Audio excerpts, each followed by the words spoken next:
Huwag kang papayag na nakawin ng ibang tao yung pangarap. Merong isang teacher at saka mga estudyante. One time, yung guro nagpagawa ng activity. Ang sabi ng guro, "Okay class, meron po tayong activity na gagawin. Ang gagawin ninyo, mag-drawing kayo ng mga pangarap nyo."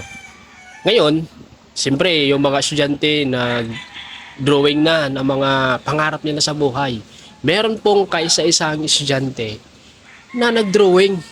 Yung drawing niya, merong magandang house and lot, merong rancho, merong farm. Ngayon, nang nakita po ng teacher yung drawing ng bata, ang sabi ng teacher, "Palitan mo yung drawing mo. Kung hindi mo papalitan, lalagyan ko to ng letter F.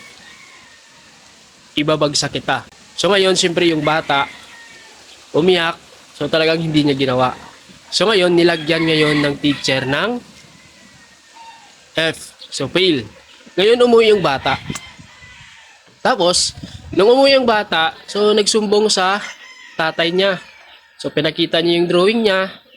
So tapos nakita ng tatay. So ngayon, ang sabi ng tatay, "Anak, huwag kang papayag na nakawin ng ibang tao yung pangarap mo." So, to make the long story short, after 10 years, nagkaroon po ng field trip yung school na yun. Tapos, pupunta sila sa isang malaking farm na merong rancho.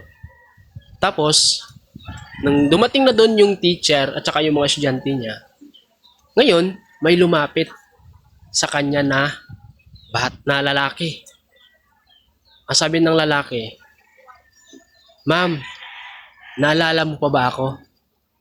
Sabi ng teacher, "Bakit? Sino ka ba? Naging estudyante ba kita dati?" Sabi ng lalaki, "Opo ma'am, halika ma'am, meron akong ipapakita sa'yo."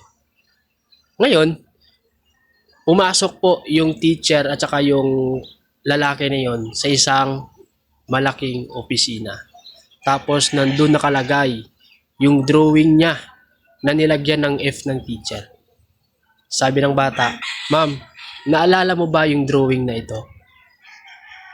Tapos, tiningnan lang ng teacher yung lalaki na yon at napayuko. So ano yung moral lesson?